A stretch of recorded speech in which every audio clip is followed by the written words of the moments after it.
bandiraɓe amtuɓe yebde ayawa haɓirde Pindi TV caggal yettude gueno gonɗo jonɗo en juule rasul sallllahu alayhi wa sallam. noon calminirɗen khalifaɓe diine, calminɗen kadi khalifaɓe aada, kono kadi en calmini ɓen ɓe ganduɗa ko ardiɓe ne galle he tugude baba Abou Habsat Coumba Hamme ha yetti Dawoudou Gueddaɗo Maymouna Tafsir walla mbiyen ministre, en calminimo no fewi. ko ɗon calminɗen kadi baba Hammate en Tata Leyla en, kono waɗoɓe feere jiiɗen Ali Fall, Abouba e Djibi Dieng en, kamɓe kala en calminiɓe. ko ngol waɗi temedere e capanɗe jeegom keɗen mbaɗa ndeɗo yewtere wiyetede holmbo woni an. holmbo woni an noon arti kadi hande e façon goɗɗo. eɗen bismiɗo biteɗo Oumar Alhaji Ousmane. eɗen gandi so tawi en mbi Oumar Alhaji Ousmane en kaari ɗon ma wood wiɓe beela oɗon gandi Ousmane Dombo walla oɗon gandi Moussa Alhaji Ousmane ko jeyɗo galle o woni ɗo, saabu ko kay jaɓɓotoɗo yimɓe galle he woni Moussa Alhaji Ousmane. kono kadi en karta ɗon en jawtat e biyeteɗo Souleymani Ba ko suko ɗo batte duuɓi, mawɗo ɗo batte hakkille, jeeyaɗo e département Podor, kono kadi jeeyaɗo e commune Guédé village, sawela mbiya Agnam, sawela mbiya kadi Dar Salam Diegues. kadi ko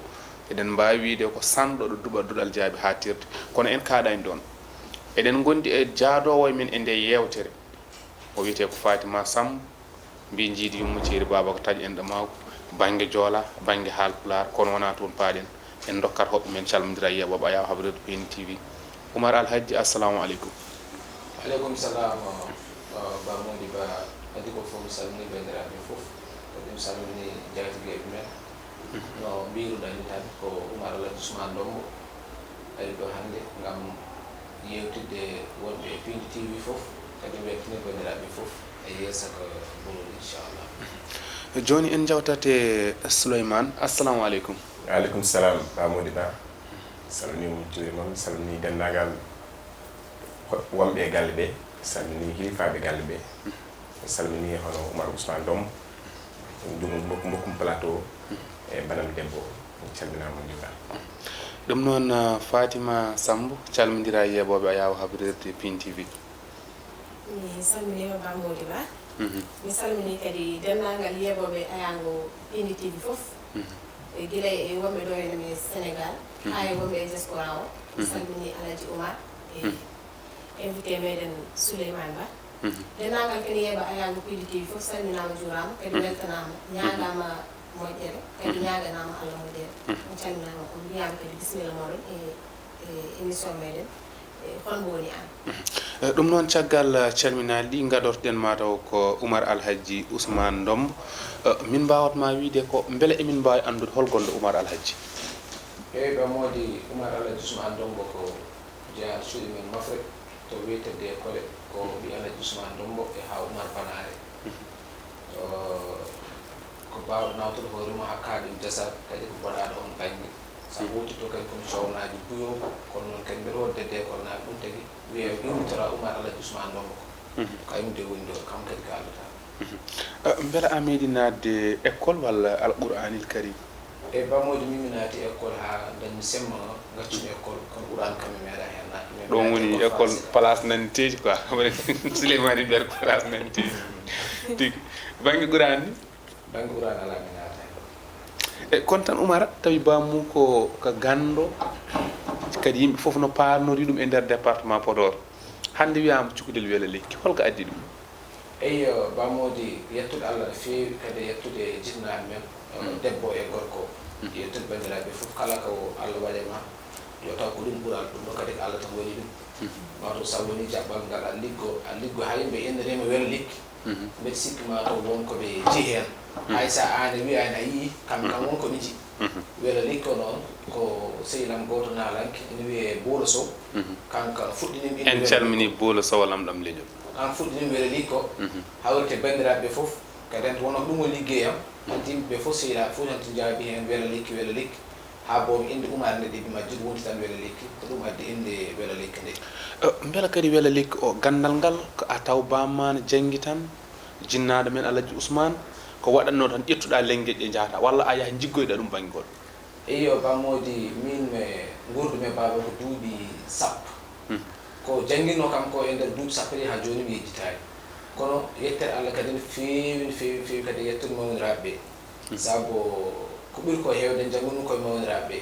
wono Issa Alaji Ousmane Dommo ɓeɗa yetta ɗum no feewi kadi jiɗnaade e Alaji Moussa e ceerno Madane ceerno Hammoudou ceerno Mountaga en ha heeɓi kadi babiraɓe sawndeɓe mawniraaɓe sawndeɓe waɓe ɗiɗo Abdoulaye Riggat en ɓen ɗon fof mbeɗa yettaɓe Ousmane en ɓen dokkimi hay gandal ngal joguimi e kadi ko babam rokkuno kam ko ɗum kam mi horeni ɗum e jik ɗum kam ko nene hakkillam tan ƴewata ɗum kam toon tan woni ɗum kam ɓurmi wawa wotorade hannde beela hannde oɗo saaha liggey o ina weeɓanma eyyo bammode min de liggey o mbiyami min kam komi sattani am en tant que min mi ko ɗo tan gonmi mi yahani hay banggue goto ko ɗo tan e nder Sénégal liggotomi ɓurmi wawa liggade noon ko nokku kam e wuram ko ɓuri ko sadde mbilew liggade nokku mum min ɗon nokku kam ɓurmi wawa liggade mbilew ko heen mbaɗnami yimɓeɓe eɓe jaa eɓe garta yam kadi mi sikki sa wonni neɗɗo artema tan mi wawi taw o résultat mo yiiɗe kono kadi ni min jii umara ko goytotoɗo sahaji foof e nder karalle kese ɗe ina waɗa vidéo ji ɓe mbima taw ko cukagu nawrimo ko ganda pourtant embo wawi haadde e gandal makko kono kadi ko goytantoɗo yimɓeɓe ɗum holto ummorima iyo bammode min ko nde ɗum tusere ko Allah waɗi nde am guirnan jibinoyami tan gandum min noon komi neɗɗo goytantoɗo aduna komi neɗɗo goytantoɗo ko famille kadi hattente fuutankoɓe ko mi yiɗi ɗum woppudi kono mi hoorema saabu kala caɗele jimi Fouta jiɗami e woytanade fuutankoɓe yoɓe ndegalan ɗen ɗon caɗele ha tengti kadi aynaɓe fuutankoɓe wono mi yiyate ɗeɓi mettude seeɗa mi horo ɗum jaggade mi wawa ɗum wadde réseaux sociaux pour mbiyatma foɓɓe ɓe holle ɗum kolle jii ɗum so mbawi ɗum reglude ndegade so kolli ɗum reglude kam taw kam kollama min nani e kolci bamɗi walla beyi wiyama ministre nodduma deema wima haal ko jiɗɗa mi waɗanma mbiɗa ala min hoore mi yiiɗa ko wuram jum est ce que no woodi no woodi ko mi salmini ɗon jaalal leñol woni Abdou Salam Ba en calmini jaalal leñol ko ala seydi moƴƴani koye ɗum gondinomi mi sikki sonno ko yidde dañde haalis nde walla yidde dañde to nde tawno min mbiɗemi gayri ha heewi kono min wona ɗum ummonimi tan ko yo développement wuram ɓamta yo diwanam ɓamta no ministre wi kam nde waɗanma fof pour mbawa arde gonda e amen walla ɗen ɗon gueɗe mbi ɗum koto waɗnam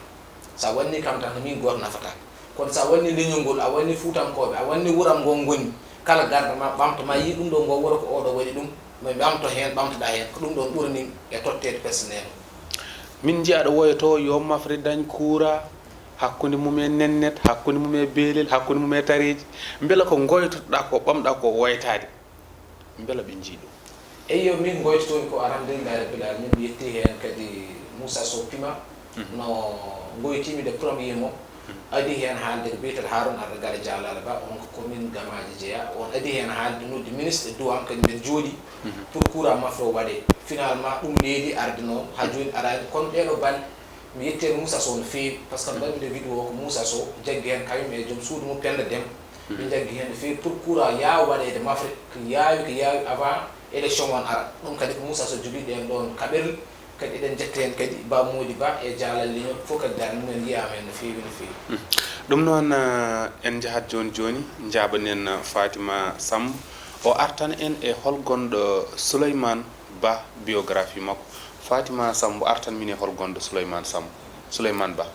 eyyi Ba Mody Ba hande kadi ko yidde andinde renoma rek eɗen jogui on invité meɗen Souleymane Ba Souleymane Ba min mbima tan an kadi so tawi aɗa wawi andinde min hol gonɗo an manam hol gonɗo Souleymane Ba merci Fatima min mbiten ko Souleymane Ba Souleymane Ali Mbaye Bintel baba wiyete ko Ali Mbaye Bintel nena wiyete ko Fatima Demba Dia jaami ko ɓiɗɗo pullo jaami ko Fuutotoro e département de Podor commune de Guédé village arrondissement Gamaji Sare ɗon jaami ko wuro no wiye Darou Salam Jeges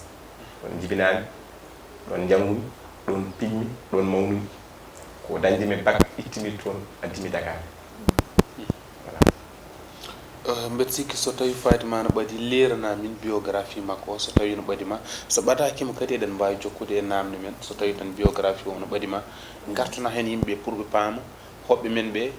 moni foof nde tawno émission ko holmo woni an wiya ɓe mbawa andude kadi ni darde ɓeɗo invitaɓe ɓe ganda hooli kamɓe nde tawno neɗɗo sa anda hooli kañum aɗa wawi yande mum eyyi Souleymane Ba kono no mbiruɗen ni biographie makko ko Souleymane Ba responsable commune de Guédé village ko ɓiɗɗo mo ngannduɗaa ko ɓiɗɗo fuutanke holno no wiirini ko dañde mo bag ittimo Fouta addimo ɗo e Dakar o waɗi suivre série L2 L2 nag kala nen ɗumen andi ko série littérature nde wonno kadi machallah ko waɗi ko ene wiyde mbawi wiide ha hannde o yiiten hoore makko nde wonno o arti ha hannde e meɗen wonde responsable politique ko weeɓani sukaɓe men hannde politique surtout politique yimɓe fof ne nganndi no wayi ko responsable politique e commune de Guédé village commune de Guédé village no wiiri ni ha hannde koye diwan meɗen mo ngannduɗaa ko Fouta e wonno kanko jeeya ko toon to Darou Salam Diegues eyi tigi rigi ɗum noon Souleymane hayso tawi ko ko fayi ko e naggue ke hejjata e barme o gartanta min ko beela hannde oɗo saaha caɗele teskaɗe ko wayna holno mbatten ha ɓamtoɗen eyyi merci mon grand Bamodi Ba jarama ko question baɗɗo fayida namdinami ɗo kadi mettuɗo jabade nde wonno en etoto tan en etoto ɓamtare sa haala ɓamtare payta koye jangde payta koye jangde surtout jangde ɗemɗe sinno ko min laamino Sénégal pour leydi ndi wawa ɓamtade gueɗɗiɗi man waɗum ko adi ko foof ko ma yimɓe janggu ɗemɗe mumen a wawa ɓamtade a janggani ɗemgal ma ko wiyete ko mathématique ina addana sukaɓe probléme hannde yawtude e wone concours aji kono so tawino mathématique on ɗon koye ɗemgal tawi pullo koye ɗemgal pulaar jangguinte jolfo jangguine e jolfo joola o jangguine hen séréer o jangguine hen tan ça sera facile tan weeɓat yawtude nde donc ɗon il faut duttoɗen e jangde ɗemɗe men deuxièmement ɓamtare leydi taw wona ɓamtare neɗɗo kalten ɓamtare leydi wawa ɓamtade taw ndemo tawaka ɓe jaggi hannde ko ndemo fonno wonde foti wonde priorité men pour mbawen ɓamtade par ce que puɗɗortomi koye baɗanam pomi en baɗanma baɗano janande ñol hannde en jii enen Fouta men so ƴettu yeru Guédé village mayi ɗon tersuji ƴettusuji kono ko ndema waɗi ɗum ndema awo e gaynaka ɓeɗo hoddiɓe ɗo poɗe ruttade caggal jangde a wawa ɓamtade janggay hay sa woni milliardaire sa janggani ala ko kalisma ji ɗon nafatma ɗum noon duttoɗen e jangde men jangde ɗemɗe surtout duttoɗen e ndema men e ko idée am tan min ko ɗo jaggumi ɗo développement woni banggue keddiɗo kadi ko holno jiruɗa sukaɓe joloɓe laaɗe eɓe jaaha Europe en jii ko Nicaragua ko jonti ko ɓoyani ko holno jiruɗa ɗum eyyi ɗum en tant que jeune mbeɗa wawi hen haalde par ce que ko feddam mbiɗa ɓam jahat toon aɗa andi sa ko ɗum wat en hulɓini en metti haalde ƴettude laana rewa e gueyi ina yiiɗi yo jawdi ça dit que tout ko mbiyata ko aller à la recherche d'une vie meilleure donc ko yiiɗoyade ko ɓuuri ko wuurko yiiɗoyade ko gurdam moƴƴam kono ƴettude laaɓe ɗe wona solution e ɗamɗo ɗum wona solution ɗum ko ɗum wartade kadi ɗum pour o e Afrique mais mbeɗa yiiɗi sino ko sagam yowɗo arrêté hannde kono yawta nde wonno ina hulɓini ko hémorragie mo ganduɗa hoore ma ina hulɓini yimɓeɓe laaɗe ɓeena maayi ɓeena jaha ɓeena maayi ɓeena jaha fonno wonde kay somi yi maayde mi dartomi huloya kono ɓeena maayi ɓeena jaha ko addi ɗum ko wasdañde liggey ɗon noddami mbaɗami interprété l' état du Sénégal surtout ƴeewan sukaɓe liggoyaji liggoɗo gona ɗo gonda e jinnaɓe mumen gonde e miiraɓe mumen gonde e mawreɓe mi yii ƴettuɗo laana yaade yummum kultata ƴettu laana yaade yummum firti ko yakar mum gasi kala ko jiiɗa yakar nayi ɓuuro ko yakar addu maɗa ko yakar koɓe sikkata ko nan toon ina wawi taw ala toon ɗum noon ɗum jaggumi ɗum woni probléme men hannde tan ko wasa dañde ɗe jaggi deuxièmement ko solution ɓe anda somi waɗani anticipé allez-y ko solution holno watten holno mbatten ha sukaɓe nattoyade mais ɓoyani koɓe wonɗo kalmi mbimi sinon tout ñande fof tuuɓi koɓe sappo maayi e gueeco immigration clandestine réglé hannde haalta ko immigration gueeƴi ɓe gonno ko Libye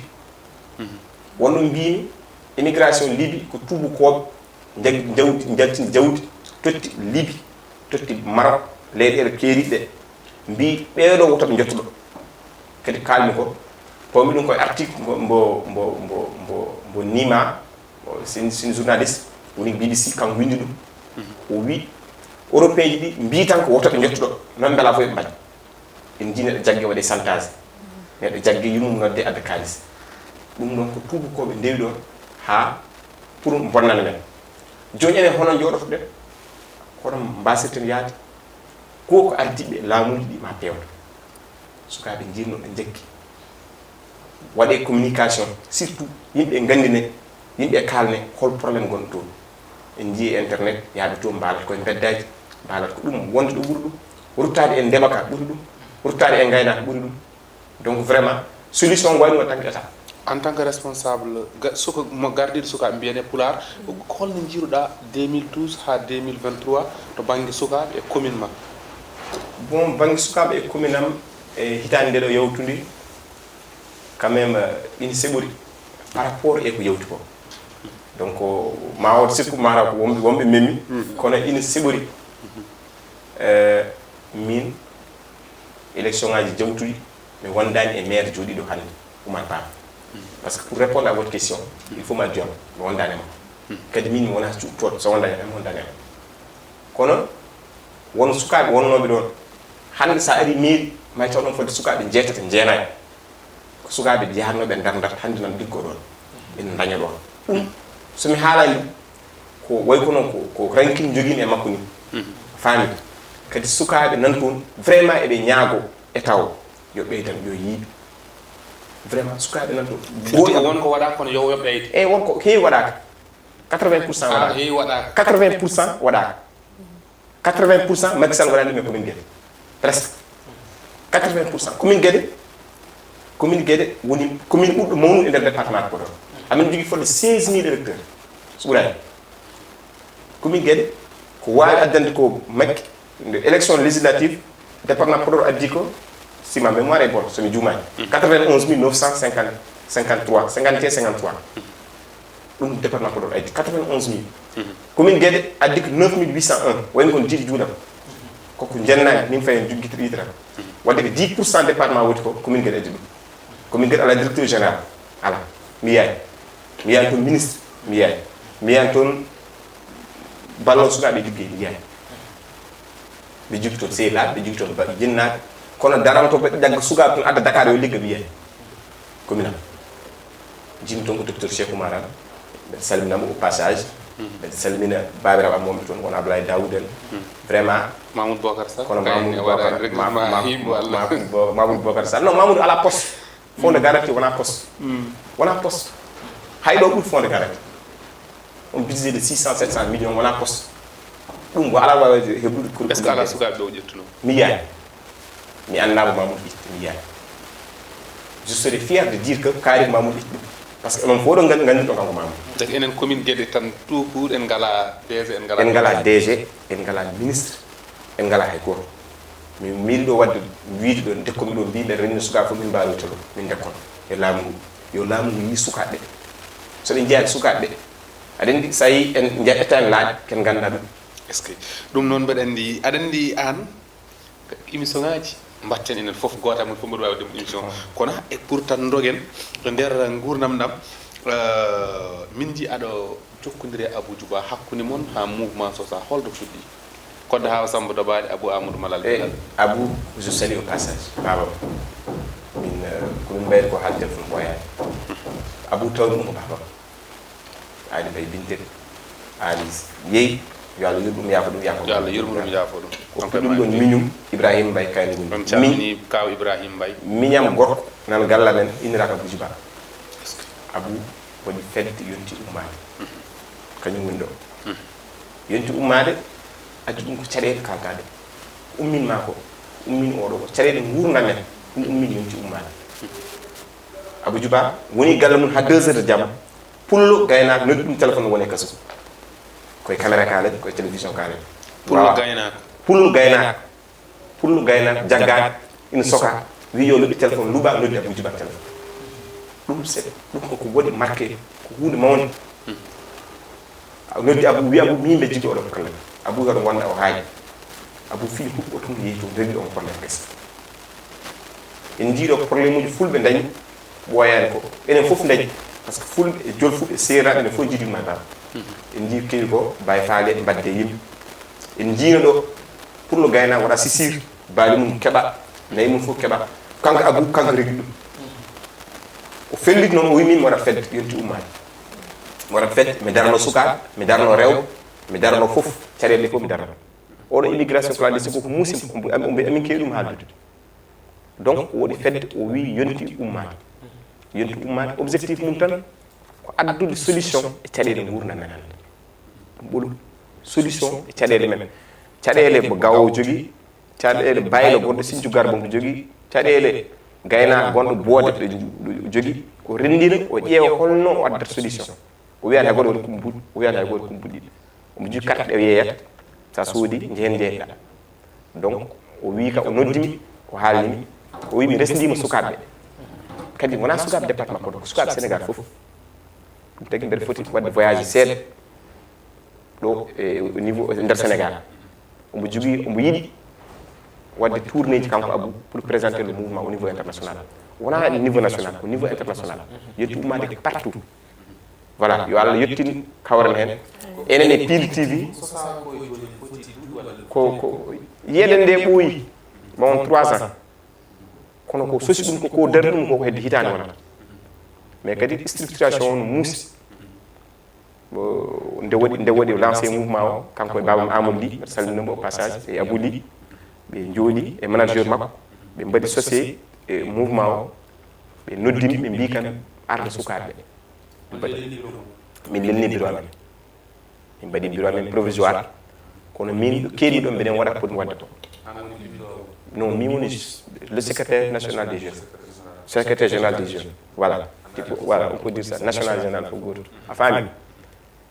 o wi kam ƴeewanam caɗele sukaɓe somi tawi mi yeni hôpital hannde tawmi toon ɓiɗɗo pullo horimi safrade somi yaltimo noddamba téléphone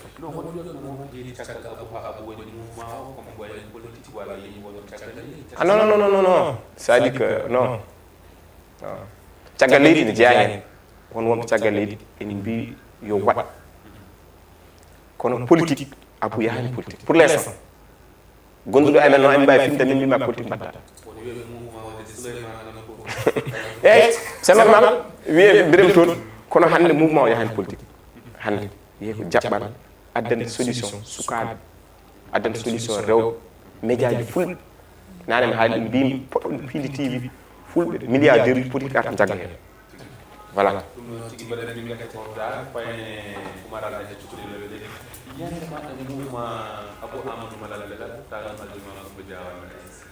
eyyo bammoji mi adi ko fof mi weltima minen juɗɗineɗo emin nan e mouvement kayo amen aussi kadi woni mawni amen ko nin calmini ɗon sehilmen kaaliɗo Amadou Hamidou Ba no feewi eyyo mouvement Abou Djouba yonti ummade ko kiram aɗa wawi wiide kiram leñol par ce que Abou Djouba ko neɗɗo jiɗɗo leñol fulɓe neɗɗo jiɗɗo aduna fof ko jiɗɗo Sénégal kono kadi ko bawɗo jingande pulago par ce que mouvement o min mbo sosa koye duwam Souleymane o ko minen gonduno ñande hen no mouvement o sosa min garti galle Abou Djouba ɗo min kiiri kadi Abou Djouba wona mouvement o tan wallata Abou Djouba ko ballowo tan ko baɗo social ko ballo yimɓe fof ittata haalisaji mum ene safra ñawɓe ittata haalisaji mum ene walla miskineɓe ɓe ngala a yiyat jontaɗo an ari tawan gayni haalis Abou itta haalis mum rokka ɗum jontaɗo ya rokkoye oɗo fayimata sikka ko jontaɗo jeeyi tawa haalis Abou Djouba Abou Djouba ñagoden tan yo Allah juutno gurdam makka mouvement o min mbeɗa nananno mouvement ji ha heewi ene mbaɗan pirto ɓe mbiɗa fi teme jeegom so won naggam non wo jiidani e mouvement Abou Djouba mo sosato mouvement mo ganduɗa baɗɗo banqueji aynaɓe ne balle hen guila e aliment de bétail ha e remoɓe ha e joomen bitikaji ɗi dogani ha e sukaɓe ɓe ngala liggeyuji ɗum ɗon on ɗon mouvement ko Sénégal naaɓe fof poti jaggude hen ha tengte e fuutankoɓe ha tengte kadi e aynaɓe par ce que saka yi gaynako soka noddani makki noddani ministre noddoye Abou Djouba aɗa andi ko Abou Djouba réglanano ɗum hajuji makka wadde eɗen ñaago yo Allah juurno gurnam ɗam aussi jaggene mouvement o hamo yaaha ɗomo fuɗɗo yettade juttunembo ɗo kadi Abou en hannde pewo jattan mais ko enen timmatinta en tant que si wiyama Abou Djouba wiyete ko santour fulɓe kadi ko santour mo ganduɗa mawnen e jiknaɓe men hande siko Oumar Ousmane ɗo men innama tan wiyete ko Abou Djouba yimi bamum so wiyama Oumar ha Oumar Banare wiyete ko Abou Djouba yimi Mas Oumar Banare wadde Abou Djouba fulɓe fof poti jaggude makko jooɗi sappo kala lamɗo ma yiyoy ɗum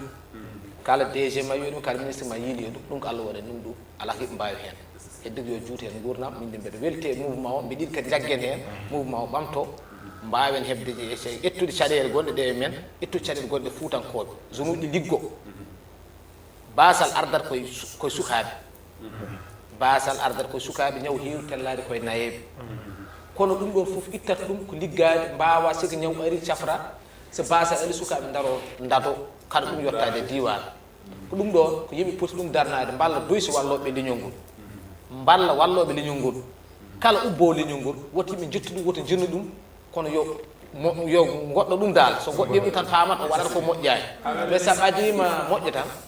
hay bonɗo ma ñimboye moƴƴo jangge fitta noon an ɓadiɗo moƴƴo wadde yo Allah rokki en wadde ko moƴƴi Allah rokki en kadi peewal ha ballen Abou yetto yiɗɗo yettinde leñol ngol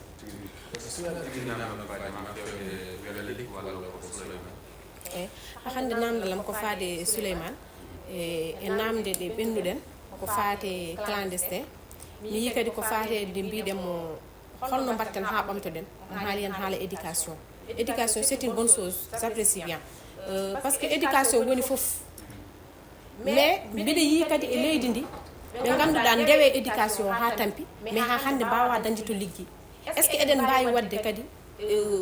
Souleymane Ba so tawi mo wawi artande meɗen en tant que secrétaire des jeunes de yonti ummade est ce que eɗen mbawi wadde basé e oɗon mo ganduɗa ko fedde yonti ummade ha safrana meɗen ɗeɗon caɗele ɗe ganduɗa ko jangguɓe ɓe mbawa dañde liggey walla ko jangguɓe ɓe ganduɗa ene mbaɗa emprunté e laaɗe pour yaade kadi to ganduɗa toon wiyete leydi meɗen Europe. Bon, merci Fatima, merci. Bon, pulaar wi jang ko famɗo suura heewa lammina wona hanti mi liggeyo ko mbimami koko ardiɓe mbaɗa ɗum walla wursag naalanga goto jolfo o wursugo jamma tan mo jiitu juddu wursugo moƴƴo adi jibinande donc yonti ummade so Allah jaaɓi mayi joni min mbaɗa réalisation ngaji mawɗi e banggue liggey pour nde sukaɓe so Allah jaaɓi kadi liggey sukaɓe probléme emploi ɗum woni ko Oumar Ousmane wi on probléme tan Sénégal jogui hande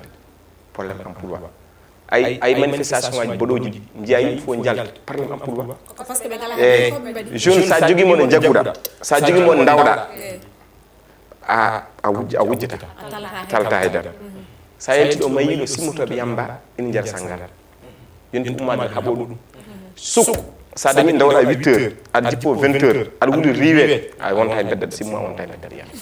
il faut yimɓe e état o c'est à dire wonko jeeta a andat cause o holko waɗi mi yiɗi haalde seeɗa tan on jejjinnomi haalande mon grand Abou ko waɗi o ari omo fija wuuro amen o fiji ha paari sukaɓe amen mbaɗi accident umminoɓe biddi ina garta hay goto maɓɓe maayani kadi ɓe gañaki ɓe woɗi gañi mais ɓuuren hen ko gañaki Abou waɗi annulé tourne mum aɗen tourne koye contrat so a bundan sukaɓe mbaɗi choc o waɗi annulé tourne makko deuxiémement o ummi o wari hôpital o jooɗi ɗon bindama ordonnance o sooda wodi ko itti o rokkiɓe o walliɓe wona ɗum ɗon on so waɗi ɗum wonde moon so ƴetti wimami waɗ wiyami gadde kalis wimami waɗ wiyani hay goto yo adde on so wimami waɗ min de mi gumatma waɗ mais est ce que ha hande yonti ummade waɗi basé rek koye ganduɗa e budget mo ganduɗa ko on ɓe dañi e carte de membre mabɓe walla hande est ce que Abou Djoubade en tant que secrétaire des jeunes de yonti ummade est ce que ha hande Abou Djoubade won budget mo ganduɗa ko pawɗo ɗum juste pour créer des emplois pour la jeunesse halpulaar walla jeunesse mo ganduɗa koye Sénégal. D'accord, bon c'est une question très importante. Mi wimo ko waɗa ko créé ɓooyani koye situation min goni kanko haaji kanko wi kala mbawmi dañde moyen ma mbaɗ c'est juste une fondation comme ça une fondation Samuel Eto'o mais pour ne pas dire fondation pour wasa wiide fondation Abou sa wi ɗum fondation rewata hen par ce que ko ɗemgal ko konngol pulaar français konko pulaar o tan safi goɗɗum safanima ɗum taki o wi yonti ummade c'est une fondation d'une autre manière afami taw ko konngol haaji ko maw yila mo kala ko yontu ummat foti wadde mamin mbaɗa solle jeebi on pari pour wadde man pari machallah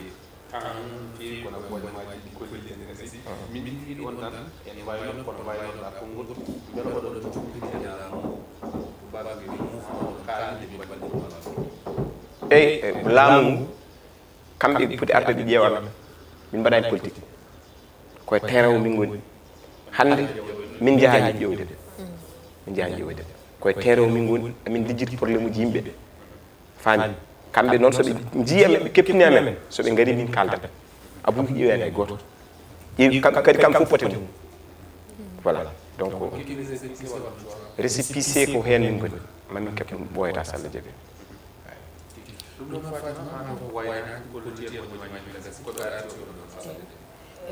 ha hande kadi en calmini yimɓeɓe foof en jarnima kadi dennangal kene daara Ayago Pindi TV en calmini kadi neɗɗo meɗen